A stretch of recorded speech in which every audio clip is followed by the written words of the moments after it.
December 16, 1944. The Ardennes Forest erupted with German artillery fire at 0530 hours.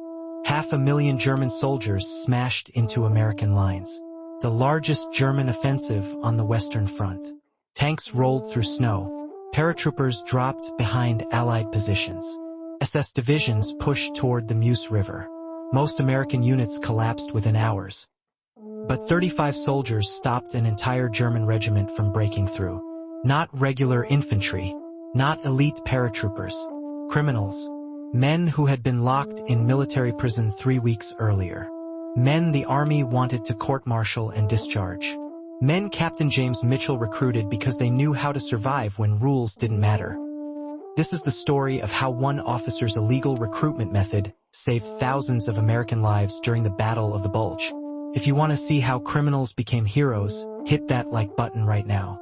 It tells YouTube to share this story with more people who need to hear it. Subscribe if you haven't already, and drop a comment telling us where you're watching from. Let's begin. On November 8, 1942, Major Thomas Harrington stood on a beach near Oran, Algeria, watching American soldiers die before they reached cover. Operation Torch had begun 3 hours earlier. First American ground combat in the European theater. The landing was a disaster. German and Vichy French forces held elevated positions. Machine guns swept the beaches. Artillery turned landing craft into coffins. 2 battalions had been destroyed before noon. 800 men dead or wounded in 6 hours. Standard infantry tactics were failing catastrophically. Frontal assaults got entire companies slaughtered. Officers who led charges died first. Radio men who stayed visible for communication got picked off by snipers. The mathematics were brutal. At this casualty rate, the invasion would fail within 48 hours. Harrington had been a police detective in Chicago before the war. 15 years tracking criminals through urban terrain. He understood something most Army officers did not. Criminals thought differently than law-abiding citizens. They adapted. They improvised. They survived by breaking rules. He wondered if those same instincts could work in combat. 2 days after the Oran landing, Harrington received temporary command of a reconnaissance platoon. The previous commander had been killed. 23 men remained from an original 40. Half had never seen combat before North Africa. They were terrified, inexperienced, barely functional as a unit. Harrington needed to transform them quickly. He started by ignoring every training manual the Army had given him. Standard reconnaissance doctrine said maintain radio contact, follow predetermined routes, avoid engagement. Harrington taught the opposite. He trained his men to think like criminals on the run. How to disappear in terrain. How to read enemy patterns by watching supply movements. How to kill sentries silently and vanish before bodies were discovered.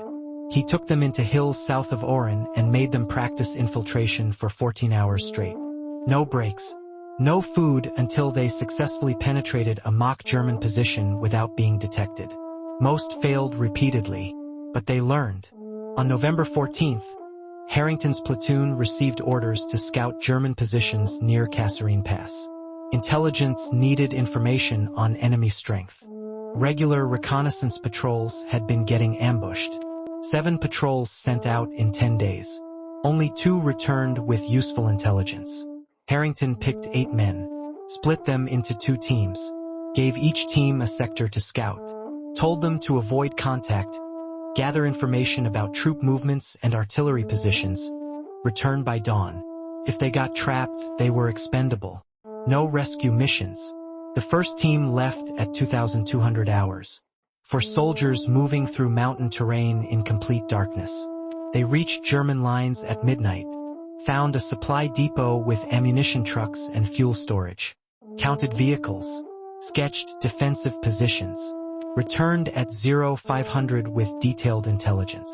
The second team found a German command post in a farmhouse, observed officers coming and going for 3 hours, noted radio antennas, identified unit insignia. One soldier got close enough to hear conversations through an open window. They brought back information about German battle plans for the Kasserine offensive. Information that regular intelligence gathering had completely missed. General Lloyd Fredendall reviewed Harrington's reports on November 16 and immediately repositioned American artillery to counter expected German movements. When Germans attacked on February 14, 1943, American forces were not surprised. They held defensive positions, inflicted heavy casualties, eventually counterattacked and pushed Germans back. Harrington's reconnaissance had changed the outcome. His methods worked. Small teams, independent operation, criminal thinking applied to military problems. By March 1943, Harrington was training other reconnaissance units. His techniques became unofficial doctrine. Officers who wanted effective scouts studied his methods. But Harrington knew something was missing. His current soldiers were good, but they were still thinking like soldiers. They followed modified rules. He needed men who had no respect for rules at all. Men who survived by instinct.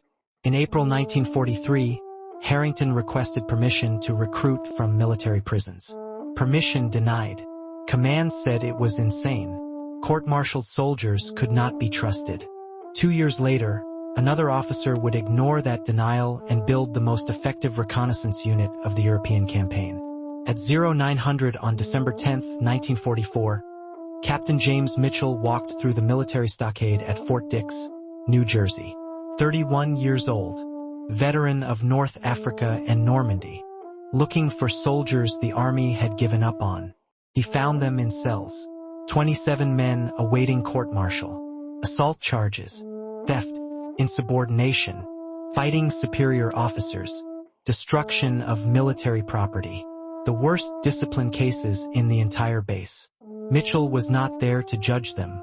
He was there to offer them a choice: prison and dishonorable discharge, or join his experimental reconnaissance unit and fight in Europe. Most thought it was a trap. Mitchell explained his reasoning. When soldiers fight, one wins and one loses. The army punishes the winner and sends the loser to medical. That system is backwards. The winner proved he could handle violence. Proved he would not quit when things turned physical. That was exactly the kind of soldier Mitchell needed for what was coming. He had read Thomas Harrington's after-action reports from North Africa, studied how small teams of scouts operating independently had saved entire divisions. But Harrington had used regular soldiers who adapted to criminal thinking. Mitchell wanted actual criminals who already knew how to survive outside the law. His selection process was simple. He interviewed each prisoner, asked about their background before the army. Street fighters got consideration. Men who grew up in rough neighborhoods. Men who understood violence as a survival tool.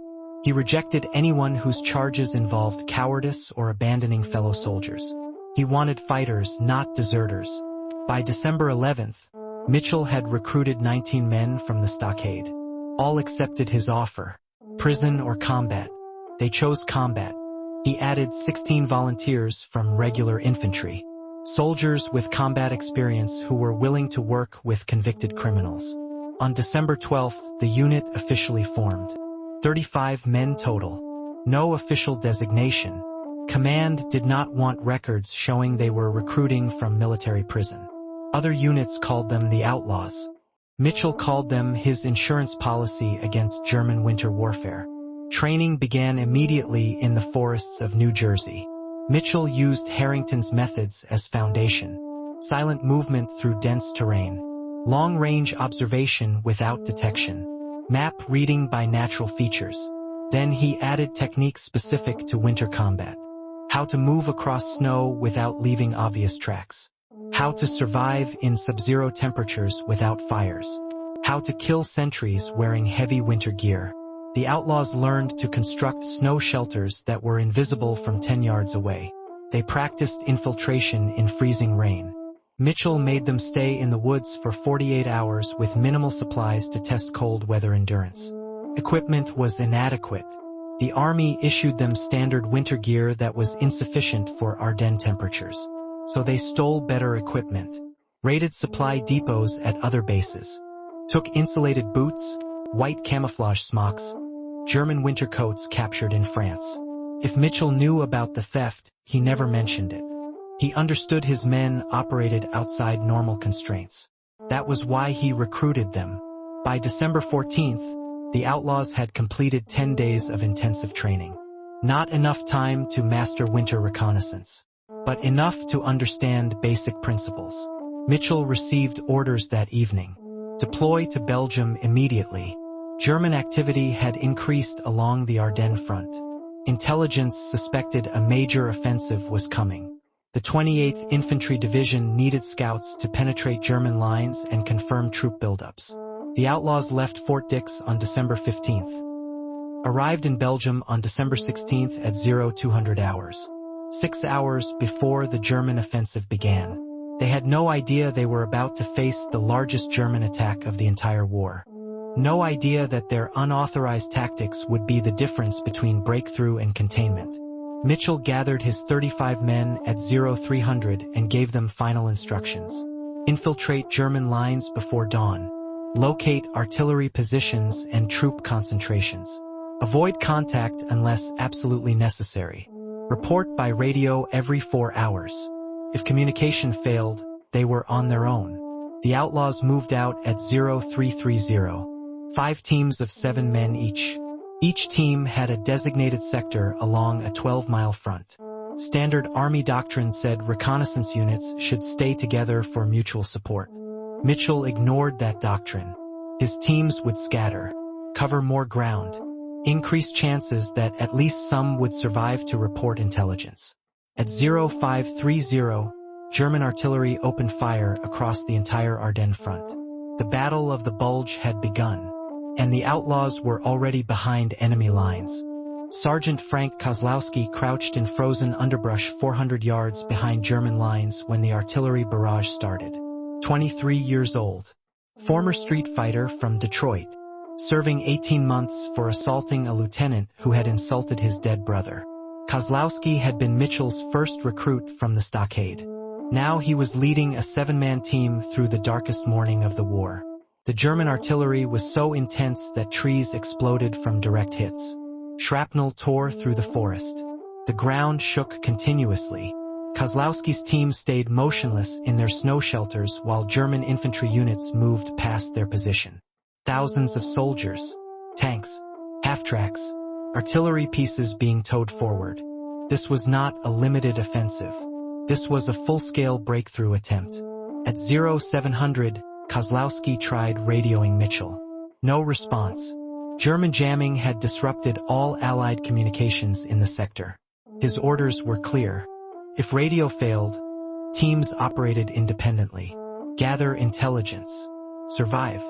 Find a way to warn American forces about what was coming. Kozlowski made a decision. His team would shadow the German advance. Track unit movements. Count tanks and artillery pieces. When they found a gap in German lines, they would sprint back to American positions with intelligence. It was suicide tactics. 7 men trying to observe an entire German corps while staying undetected. But the alternative was worse. If nobody warned Allied command about the scale of this offensive, entire divisions would be surrounded and destroyed. The team moved parallel to the German advance, stayed in tree lines, used snow and terrain for concealment. By 0900, they had counted 47 tanks, 23 artillery pieces, and approximately 2,000 infantry soldiers moving west toward American positions. German forces were penetrating deeper than intelligence had predicted. The breakthrough was succeeding. At 10:30, Kozlowski's team spotted something that changed everything. A German command post in a captured American position. Vehicles with radio equipment. Officers studying maps. This was a forward headquarters coordinating the offensive. Kozlowski realized that if they destroyed this command post, they could disrupt German communications for hours.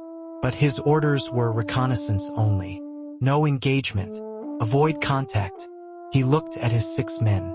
All criminals. All facing prison before Mitchell recruited them. All volunteers for a mission that would probably kill them. Kozlowski asked for a vote. Attack the command post or continue reconnaissance.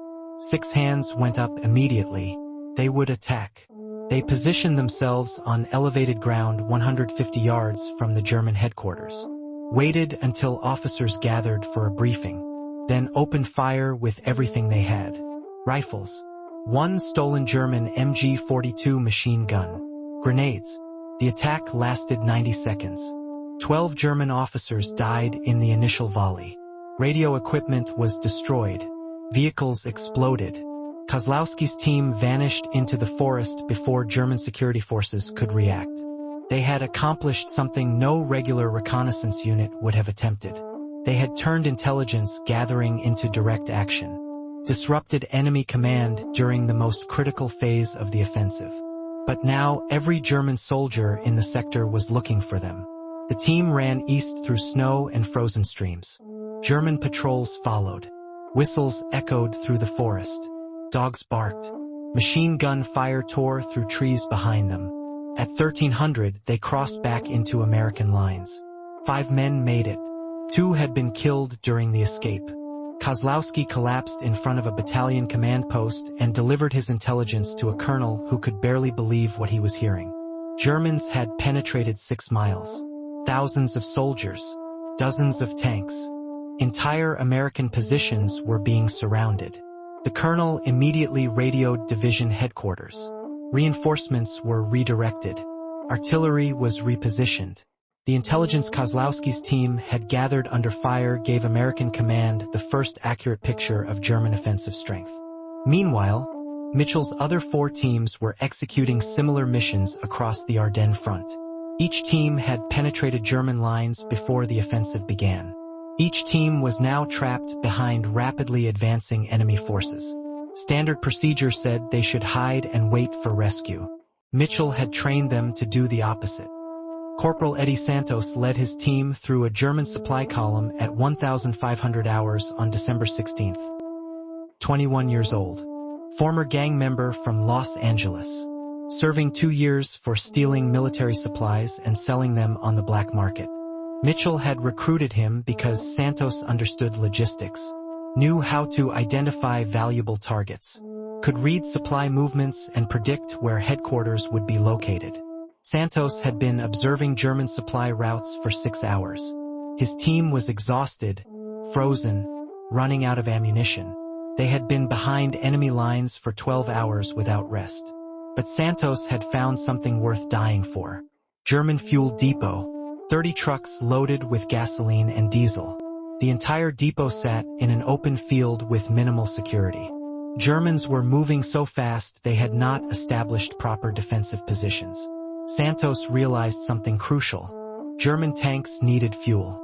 If this depot was destroyed, armored units would run out of gas within 24 hours. The offensive would stall. He had no way to call in artillery. Radio was still jammed. His team had 1 satchel charge and whatever explosives they could improvise from grenades. It would have to be enough. At 16:30, Santos and 2 men approached the fuel depot. They crawled through snow for 200 yards. Reached the perimeter at dusk. German guards were focused on the road, expecting threats from the west, not from behind. Santos placed the satchel charge under the nearest fuel truck. Set the timer for 10 minutes. Pulled back to where his team waited. The explosion happened at 16:47. The fuel truck erupted. Fire spread to adjacent vehicles. Within seconds, the entire depot was burning. Flames reached 100 feet high. Black smoke rose into the winter sky. German soldiers ran everywhere trying to contain the fire. Secondary explosions threw burning debris across the field. Santos's team used the chaos to escape. They moved east through darkness. By 2100, they had crossed back into American lines through a gap in German positions. All 7 men survived. The fuel depot burned for 2 days. German armor units in that sector ran out of fuel by December 18th. Tanks were abandoned. Infantry had to advance without armored support. The offensive slowed. Another team led by Sergeant Mike Brennan had different problems. Brennan was 34 years old. Oldest member of the Outlaws, former bare-knuckle boxer from Boston, serving 5 years for nearly killing an MP during a bar fight. His team had been cut off by German advance. They were trapped in a village surrounded by enemy forces. No ammunition, no food. Germans controlled every road. Brennan decided they would hide until the German advance passed, then emerge and make their way back to American lines. His team spent 3 days in a cellar beneath a destroyed church. Germans used the church as a field hospital. Wounded soldiers lay on stretchers 10 feet above where Brennan's team hid in silence. They could hear German doctors operating, could hear wounded men screaming, could hear officers discussing battle plans. On December 19th, Brennan overheard something critical. German officers were planning to execute American prisoners in retaliation for partisan attacks. 50 captured American soldiers would be shot at dawn on December 20th. Brennan had a choice: stay hidden and live, or try to warn someone about the planned executions and probably die. He chose to act. His team emerged from the cellar at 0200 on December 20th. Moved through the village in darkness. Found German military police preparing prisoners for execution. 50 Americans with hands bound. Guards with machine guns. The execution was scheduled for 0600. Brennan had 4 hours. His team had no weapons except knives. 7 men against 30 German guards. The odds were impossible. But Brennan had learned something in 20 years of street fighting. Sometimes you win by doing what the other side thinks is impossible. At 0530, as German guards prepared for the execution, Brennan's team attacked from 3 directions. Knives. Silent killing. They eliminated 6 guards before anyone realized what was happening. Then chaos erupted. Brennan's men released prisoners, armed them with captured German weapons. The freed Americans joined the fight. Within minutes, German guards were overwhelmed. 30 enemy soldiers died. 50 American prisoners escaped. Brennan's team led them east through German lines. They moved in darkness, used terrain, avoided patrols. By dawn on December 20th, they had reached American positions. 57 men saved from execution. All 7 of Brennan's team survived. Mitchell received reports of his team's actions on December 20th. Kozlowski's attack on command post. Santos destroying fuel depot. Brennan rescuing 50 prisoners. Each team had exceeded their orders. Turned reconnaissance into direct action. But Mitchell still had not heard from 2 teams. 14 men unaccounted for.